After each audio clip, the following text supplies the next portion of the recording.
In 1929, the world watched in horror as the global economy collapsed. Banks failed, factories shut down, millions lost their jobs, entire families stood in breadlines just to survive. Most people blamed the stock market crash, but the truth is far more disturbing, because the Great Depression didn't truly begin in 1929. Its roots stretched back over a decade earlier, to the trenches of World War I. The First World War wasn't just one of the deadliest conflicts in human history. It shattered the global economy in ways the world didn't fully understand until it was too late. Europe emerged from the war devastated. Entire cities were destroyed. Factories had been converted into weapons plants. Governments borrowed unimaginable amounts of money just to keep fighting. And when the war finally ended in 1918, the financial damage remained. No country suffered more than Germany. Under the Treaty of Versailles, Germany was forced to accept blame for the war and pay enormous reparations to the Allied powers. The amount was so large that Germany simply couldn't afford it. To keep paying debts, the German government began printing massive amounts of money. At first, it seemed manageable, but then inflation spiraled completely out of control. By 1923, German currency had become nearly worthless. People carried money in wheelbarrows just to buy bread. Workers were paid multiple times a day because prices rose by the hour. Children used stacks of banknotes as toys. The economic system was collapsing in real time. Meanwhile, across the Atlantic, the United States was booming. American factories expanded rapidly during the war, while Europe was busy destroying itself. By the 1920s, America had become the financial center of the world. Wall Street exploded with optimism. Stock prices soared. Banks handed out easy credit. Ordinary people borrowed money to buy stocks, believing prices would rise forever.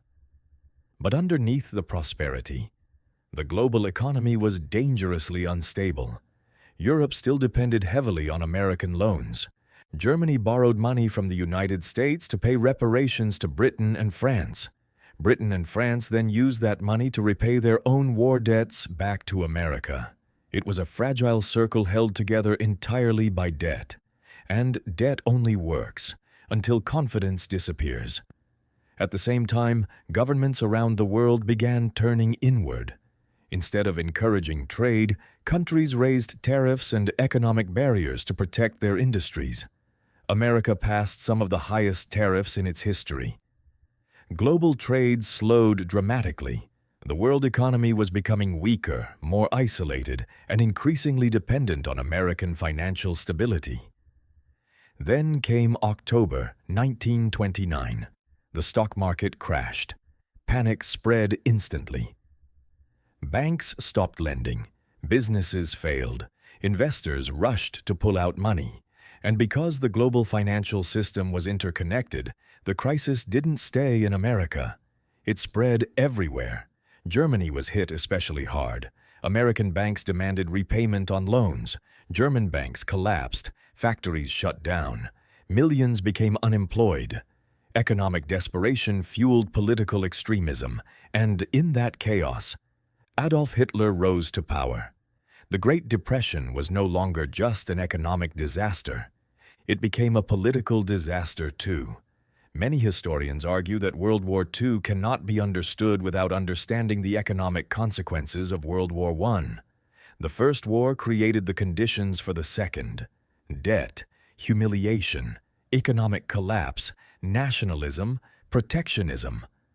All of it formed a chain reaction that reshaped the 20th century.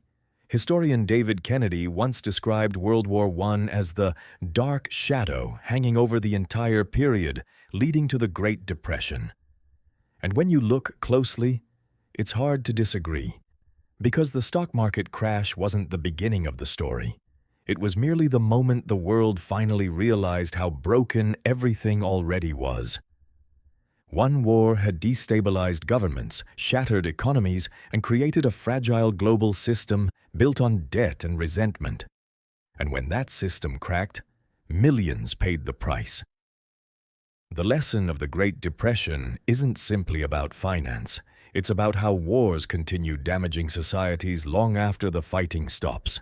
The bullets may end, but the consequences can echo for generations.